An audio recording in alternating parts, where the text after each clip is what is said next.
আসসালামু আলাইকুম সম্মানিত ভিউয়ার্স, কেমন আছেন সবাই? আশা করি অনেক ভালো আছেন। তো আমি আজকে একটি নতুন ভিডিও নিয়ে আপনাদের মাঝে হাজির হলাম। আর সেটি হলো, আপনারা যারা মালয়েশিয়ায় আছেন তারা অনেকেই জানেন না পিএনজি থেকে কিভাবে বাংলাদেশি ডাচ বাংলা ব্যাংক অ্যাকাউন্টে টাকা পাঠাতে পারবেন, হ্যাঁ? তো আশা করি আজকের ভিডিওটি যদি আপনি ফুল দেখেন তাহলে খুব সহজেই কিন্তু টিএনজি ওয়ালেট থেকে টাচ অ্যান্ড গো থেকে, ঠিক আছে, আপনি খুব সহজেই বাংলাদেশে টাকা পাঠাতে পারবেন, হ্যাঁ? তো বেশি কথা না বলে চলেন আপনাদেরকে আজকে শিখাই কিভাবে আপনি টাচ অ্যান্ড গো ওয়ালেট থেকে বাংলাদেশে টাকা পাঠাবেন, হ্যাঁ? তো টাচ অ্যান্ড গো তার জন্য আপনাকে অবশ্যই টাচ অ্যান্ড গো ওয়ালেটে প্রবেশ করে নিতে হবে। অবশ্যই আপনাকে প্রথমে কিন্তু অ্যাকাউন্ট ক্রিয়েট করে নিতে হবে, হ্যাঁ? তারপরে কিন্তু আপনি টাকা পাঠাতে পারবেন, ঠিক আছে? তো অ্যাকাউন্টটি ওপেন হয়ে যাওয়ার পরে এই যে এখানে দেখেন নিচের দিকে আছে, আপনি এই যে নিচের দিকে দেখতে পারবেন এই যে রেমিটেন্স অপশন, হ্যাঁ? তো আপনি সিম্পলি রেমিটেন্সে ক্লিক করে দিবেন, ঠিক আছে? তো একটু লোডিং নিবে, একটু অপেক্ষা করবেন।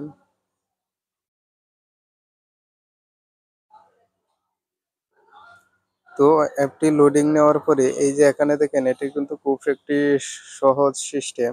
এই যে এখানে কিন্তু আপনার রিঙ্গিতের টাকার যে রেটটা আছে এই রেটটা কিন্তু এখানে দেখাইয়া দিবে, ঠিক আছে? তো আপনি এখান থেকে সিম্পলি দেখাইয়া দিবেন। তো এখানে কত টাকা আপনি পাঠাতে চাচ্ছেন সেটা এখানে কিন্তু সিলেক্ট করে নিবেন। তারপরে রেট অনুযায়ী কিন্তু আপনার বাংলাদেশী টাকাটা এখানে দেখাবে কত টাকা যাবে, ঠিক আছে? তো তারপরে আপনাকে এখান থেকে এই যে কন্টিনিউ অপশনে ক্লিক করে দিতে হবে, ঠিক আছে? তো আপনি কন্টিনিউ ক্লিক করে দিবেন। ক্লিক করে দেওয়ার পরে এই যে এখান থেকে আপনি কিসের মাধ্যমে টাকা পাঠাতে চাচ্ছেন, ঠিক আছে? তো এখানে ওয়ালেট পাঠাতে চাইলে, মানে ওয়ালেট মানে নগদ বিকাশ, ঠিক আছে? এই দুটাতেই টাকা যায়, এই দুটাই পাঠাতে পারবেন। তারপরে নিচেরটা আছে ব্যাংক ট্রান্সফার, হ্যাঁ? তো আপনি সিলেক্ট করে নেবেন কোনটায় দিবেন, ঠিক আছে?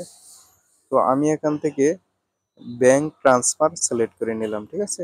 তো সিলেক্ট করে নেওয়ার পরে এই যে নিচের দিকে আছে দেখবেন, এই যে নিচের দিকে আছে নেক্সট অপশন, হ্যাঁ? তো আপনি সিম্পলি নেক্সটে ক্লিক করে দিবেন, ঠিক আছে? তো নেক্সটে ক্লিক করে দিলাম। তো ক্লিক করে দেওয়ার পরে এই যে এখানে কান্ট্রিটা কিন্তু অটোমেটিক দেওয়া থাকবে, হ্যাঁ? তো কান্ট্রিটা অটোমেটিক দেওয়া থাকবে। আবার এখানে আপনি ব্যাংক ট্রান্সফার এটা তো সিলেক্ট করছেনই, ঠিক আছে? তারপরে এখানে আপনি ফার্স্ট নেম দিবেন, লাস্ট নেম নেবেন, তারপরে রিলেশনশিপ দিবেন, হ্যাঁ? তো অবশ্যই ফার্স্ট নেমটা আপনি যার নামে টাকা পাঠাতে চাচ্ছেন, মানে অ্যাকাউন্টটা যার নামে আছে তার নামটাই কিন্তু এখানে দিতে হবে, হ্যাঁ? তো এখানে আমি যেহেতু আমার অ্যাকাউন্টে টাকা পাঠাবো সেহেতু এখানে আমার নামটি লিখে দিলাম। তো আমার নামটি এখানে আপনি লিখে দেবো, ঠিক আছে? এমডি। তারপরে আপনি আছে এই যে এখানে কিন্তু সবগুলো কিন্তু বড় হাতের দিতে হবে, হ্যাঁ? ক্যাপিটাল লেটার্স দিতে হবে, ঠিক আছে? এভাবে কিন্তু আপনি দিয়ে দিবেন, ঠিক আছে? তারপরে এই যে এখানে দেখেন রিলেশনশিপ আছে, হ্যাঁ? তো আপনি কার নামে মানে টাকাটা পাঠাতে চাচ্ছেন, ও সে আপনার কি হয়, হ্যাঁ? তো এগুলা কিন্তু এখানে সিলেক্ট করে নিতে হবে। এখানে দেখবেন অনেকগুলো অপশন আছে, হ্যাঁ? তো আপনি সিলেক্ট করে নিবেন আপনার কি হয় সেটা, হ্যাঁ? তো প্যারেন্টস হলে প্যারেন্টস দিবেন, রিলেটিভস হলে রিলেটিভস দিবেন। যদি আপনার নিজের অ্যাকাউন্ট হয় তাহলে সেলফ দিবেন, অথবা আপনি যদি আপনার ওয়াইফের পাঠাতে চান তাহলে এখানে কিন্তু আপনাকে সিলেক্ট করতে হবে স্পাউস, হ্যাঁ? স্পাউস, হ্যাঁ? ঠিক আছে? তো আমি যেহেতু আমার নিজের অ্যাকাউন্টে পাঠাতে চাচ্ছি সেহেতু এখানে এখানে সেলফ, হ্যাঁ? তো সেলফটা সিলেক্ট করে দিব, ঠিক আছে? তারপরে আপনি যার নামে অ্যাকাউন্টটি তার একটি মোবাইল নাম্বার এখানে দিতে হবে, ঠিক আছে?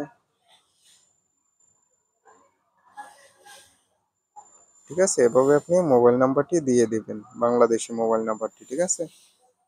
তারপরে এখানে আপনাকে ভালো করে কিন্তু এগুলো ফলো করবেন, হ্যাঁ? Select bank, branch, routing number, account number, ঠিক আছে? এগুলো কিন্তু মাস্ট বি লাগবেই, হ্যাঁ? তো এগুলো অবশ্যই সঠিকভাবে দিবেন, হ্যাঁ? তো এখানে ব্যাংকে সিলেক্ট করে দেব। তারপরে এখানে বাংলাদেশের সবগুলা ব্যাংক কিন্তু এখানে শো করবে, ঠিক আছে? তো আপনি দেখে নেবেন আপনার কোনটা, হ্যাঁ? তো আমি যেহেতু ডাচ বাংলা ব্যাংকে টাকা পাঠাবো সেহেতু এখানে ডাচ বাংলা সিলেক্ট করে নিব। তো এখানে ডাচ বাংলা সিলেক্ট করে দিলাম, ঠিক আছে? তারপরে এখানে নিচে দিতে হবে ব্রাঞ্চ নাম্বার, হ্যাঁ? তো ব্রাঞ্চ নাম্বারটা এখানে সার্চ করে দিবেন, হ্যাঁ? তো এখানে আপনি সবগুলা দেখেও কিন্তু দিতে পারবেন, ঠিক আছে? এখানে বের করে নিতে পারবেন, হ্যাঁ? আপনার যদি জানা থাকে তাহলে এই যে উপরে সার্চ বার আছে, সার্চ বার দিবেন, ঠিক আছে? আমার যেহেতু ময়মনসিং সেহেতু আমি ময়মনসিংহে দিব, ঠিক আছে? এই যে ময়মনসিং এসে বলছে, হ্যাঁ? তো অবশ্যই আপনারা এটি দিবেন, হ্যাঁ? রাউটিং নাম্বারটি দিতে হবে না। আপনার যদি সঠিকভাবে থাকে তাহলে কিন্তু ডিস্ট্রিক্টের নামটি দেওয়ার সাথে সাথে কিন্তু এখানে রাউটিং নাম্বারটি শো করে নেবে। এই যে দেখেন আমার কিন্তু অটোমেটিক রাউটিং নাম্বারটি এখানে সিলেক্ট হয়ে গেছে, হ্যাঁ? তো তারপরে আপনাকে এখানে অ্যাকাউন্ট নাম্বার দিতে হবে, ঠিক আছে? আমার যেহেতু অ্যাকাউন্ট আমি নোটবুকে আগেই লিখে নিয়েছি সেহেতু আমি নোটবুক থেকে কপি করে এখানে বসায় দেব, হ্যাঁ? তো আপনি অবশ্যই লিখে নিতে পারবেন। এই যে এখানে চাপ দিবেন, কপি হয়ে যাবে। তারপরে স্ক্রল ডাউন করে যাবেন। এই যে এখানে আপনি এই যে এখানে অ্যাকাউন্ট নাম্বারটি দিয়ে দিবেন, হ্যাঁ? ঠিক আছে? এটা কিন্তু আপনি দিয়ে দিবেন। সরি, 15 61 58 00 90 247। ঠিক আছে? এটা কিন্তু আপনি খুব সহজেই কিন্তু ভালো করে দেখে একবারে সঠিকভাবে কিন্তু এখানে দিতে হবে, হ্যাঁ? তারপরে এই যে এখানে আপনার নেক্সট অপশন আছে, হ্যাঁ? ঠিক আছে? তো আপনি নেক্সট এ ক্লিক করে দিবেন। তো নেক্সট এ ক্লিক করে দেওয়ার পরে অ্যাকাউন্টটি কিন্তু আপনার ফাইনালি ওকে হয়ে গেছে, হ্যাঁ? তো এখানে আপনাকে আরো কিছু কাজ আছে এটা কিন্তু এখানে করতে হবে, হ্যাঁ? তো পারপাস অফ পেমেন্ট, হ্যাঁ? তো আপনি টাকাটা কিসের জন্য পাঠাতে চাচ্ছেন? মানে কার কাছে পাঠাইতে চাইতেছেন, হ্যাঁ? তো এগুলা কিন্তু অনেক অপশন আছে, হ্যাঁ? তো আপনি যেটা সঠিক কিন্তু সেটাই দিবেন, হ্যাঁ? তো এখানে স্ক্রল ডাউন করে নিচের দিকে যাবেন। যেটা পছন্দ মানে আপনার যেটা আপনার সাথে মিলে কিন্তু ওটাই কিন্তু দিতে হবে, হ্যাঁ? তো আমি যেহেতু ফ্যামিলির কাজে পাঠাবো সেহেতু এখানে ফ্যামিলি মেইনটেন্যান্স এন্ড সেভিং, হ্যাঁ? এটা সিলেক্ট করে নেব। আপনি যদি আপনার ফ্যামিলিকে টাকা দেন তাহলে কিন্তু এটা অবশ্যই সিলেক্ট করে নিতে হবে, হ্যাঁ? তারপরে এখান থেকে আপনাকে সিলেক্ট করতে হবে সোর্স অফ ফান্ড, ঠিক আছে? মানে আপনি টাকাটা কিভাবে পাইছেন, হ্যাঁ? তো আমরা যেহেতু ফরেনার অবশ্যই আমরা কোম্পানিতে কাজ করি। তো এখানে অবশ্যই আমাদের স্যালারি সিলেক্ট করতে হবে, হ্যাঁ? যেহেতু টাকাটা কোম্পানি থেকে আমাদেরকে বেতন দেয়, হ্যাঁ? তো সেহেতু এখানে স্যালারি সিলেক্ট করে দিবেন, ঠিক আছে? তো হয়ে গেছে আপনার কাজ। আশা করি বুঝতে পেরেছেন। তো এখানে আরেকটা কাজ আছে। তো এখানে আপনাকে টাকাটা কি আপনি নিজে পাঠাইতেছেন? নিজের জন্য পাঠাইতেছেন নাকি I am helping someone else to send it, ঠিক আছে? মানে এটা বুঝাইতে চাইতেছে আপনি কি অন্য কাউকে সহযোগিতা করতেছেন নাকি পাঠানোর ক্ষেত্রে, হ্যাঁ? তো আমি যেহেতু এটা আমার ব্যাংকটাও আমার নিজের নামে আর পাঠাইতেছিও আমি নিজে সেহেতু এখানে লিখবো I am the sender, হ্যাঁ? তো এটা লিখে নিচের দিকে আছে কন্টিনিউ, হ্যাঁ? তো অবশ্যই কন্টিনিউতে ক্লিক করে দিবেন, ঠিক আছে?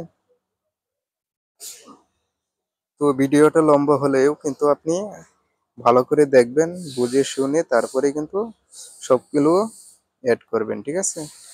তাহলে কিন্তু সঠিকভাবে আপনার টাকাটি আপনার পরিবার পাবে, হ্যাঁ? তো এখানে এই যে দেখেন আমি 100 mAh সিলেক্ট করছি।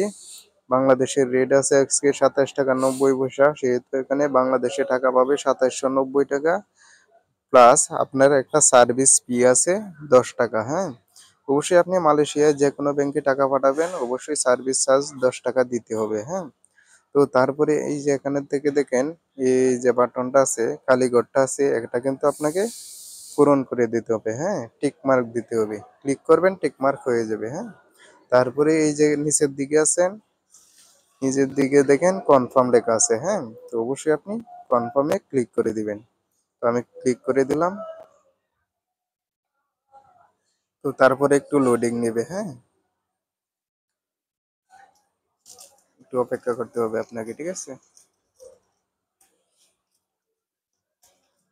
ভিডিওটি লম্বা হলেও কিন্তু ভালো করে বুঝে শুনে তারপরে কিন্তু কাজগুলা করবেন, হ্যাঁ? তো এই যে এখানে দেখেন আমি 100 টাকা সিলেক্ট করছিলাম, 110 টাকা অ্যাড হয়ে গেছে প্লাস 10 টাকা চার্জ আর কি, ঠিক আছে? তো আমার বিহেলেন্সে যেহেতু টাকা নাই, 1 পয়সা আছে, এখানে লাল কালিতে লেখা আছে ইনসাফিসিয়েন্ট ব্যালেন্স, ঠিক আছে? মানে আমার অ্যাকাউন্টে ব্যালেন্স নাই। আপনি অবশ্যই আপনার অ্যাকাউন্টে ব্যালেন্স রিলোড করে নেবেন, তারপরেই কিন্তু আপনি টাকাটা পাঠাতে পারবেন, হ্যাঁ? তো রিলোড করতে চাইলে এখানে রিলোডে ক্লিক করে দিবেন, ঠিক আছে? রিলোডে ক্লিক করে দেওয়ার পরে মালয়েশিয়ার সব ব্যাংকগুলো কিন্তু এখানে শো করবে, ঠিক আছে? এখানে কার্ড নাম্বার দিয়ে আপনি সিলেক্ট করে নিতে পারবেন, ঠিক আছে? তো আমি যেহেতু করতে চাচ্ছি না সেহেতু ব্যাকে চলে যাব, ঠিক আছে? তো আশা করি বুঝতে পেরেছেন। এভাবেই খুব সহজেই কিন্তু আপনি আপনার প্রিয়জনকে টাকা পাঠিয়ে দিতে পারবেন। আর একটা কথা বলে রাখি, আপনি সাধারণত ব্যাংকের মাধ্যমে টাকা পাঠালে ৭২ ঘন্টা সময় নেয়, হ্যাঁ? মানে ৩ দিন। আর টাচ অ্যান্ড গো ই-ওয়ালেট থেকে টাকা পাঠালে আপনার ২৪ ঘন্টা, হ্যাঁ? তো ২৪ ঘন্টার ভিতরেই কিন্তু আপনি অ্যাকাউন্টে টাকা পেয়ে যাবেন, হ্যাঁ? আর যদি আপনি বিকাশ নগদে টাকা পাঠান তাহলে কিন্তু জাস্ট ১৫ মিনিট, হ্যাঁ? তো ১৫ মিনিটের ভিতরেই কিন্তু আপনার টাকা চলে যাবে, হ্যাঁ? তো আশা করি সবকিছুই বুঝতে পেরেছেন। যদি বুঝতে না পারেন অবশ্যই ভিডিওতে কমেন্ট করবেন। তাহলে ইনশাআল্লাহ চেষ্টা করব আপনাদের সমস্যার সমাধান করে দেওয়ার জন্য, হ্যাঁ? তো আশা করি বুঝতে পেরেছেন। তো এই ছিল আজকের ভিডিও। যদি ভিডিওটি ভালো লাগে, যদি একটু উপকৃত হয়ে থাকেন তাহলে অবশ্যই আমার চ্যানেলটি সাবস্ক্রাইব করবেন এবং একটা লাইক, একটা কমেন্ট করে দেবেন, হ্যাঁ? তো আর আপনার বন্ধু-বান্ধবের মাধ্যমে অবশ্যই এই ভিডিওটি শেয়ার করে দিবেন যাতে তারা সবাই উপকৃত হতে পারে। তো আশা করি বুঝতে পেরেছেন। তো এই কামনায় বিদায় নিলাম। আল্লাহ হাফেজ।